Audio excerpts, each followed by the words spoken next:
ఒక పేషెంట్ మీ దగ్గరికి వచ్చినప్పుడు బ్రెయిన్ ఇంజురీతో అసలు ఆ టైంలో మీ సిచ్యువేషన్ ఎలా ఉంటుంది? పేషెంట్ వచ్చినప్పుడు బ్రీతింగ్ బాగాలేదు, వైటల్స్ స్టేబుల్గా లేవు, హెడ్ ఇంజరీ సస్పిషన్ ఉంది, ఎక్స్టర్నల్ ఇంజరీస్ ఉన్నాయి, లేదా కోమాటోస్ కండిషన్లో వచ్చారు అంటే we have to be on the tip of our toes as soon as possible స్టెబిలైజ్ చేసుకొని డెఫినెట్గా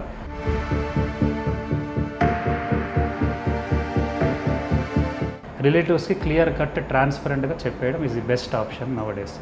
సో ఎంతవరకు రికవరీ ఎక్స్పెక్ట్ చేయొచ్చు, సర్జరీ చేస్తే దాని మనం స్కోప్ ఆఫ్ ఇంప్రూవ్మెంట్ ఎంతవరకు ఉంటుంది. యూజువల్గా మనం ఏమనుకుంటాం, బ్రెయిన్ సర్జరీ చేసేసారు, నెక్స్ట్ డే పేషెంట్ లేచి పరిగెడతాడు, లేచి నార్మల్ అయిపోతాడు.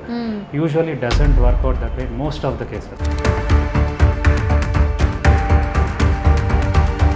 నరం తీసుకొచ్చి ఎక్కడో పెట్టారు, బ్రెయిన్లో ఉన్న నరం, సో ఆవిడ నవ్వడం మానేసింది అని సంథింగ్. ఓపెన్ ఇంజరీ ఉండి అండర్లయింగ్ నర్వ్స్ కట్ అయితే ఇమీడియట్గా అక్కడే కుట్టడానికి ట్రై చేస్తాం. నర్వ్ మధ్య గ్యాప్ ఎక్కువ ఉంటే కాళ్ళల్లో కొన్ని ఓన్లీ స్పర్శకి మాత్రం అవసరమైన నరం తీసి వేరే చోట వేసి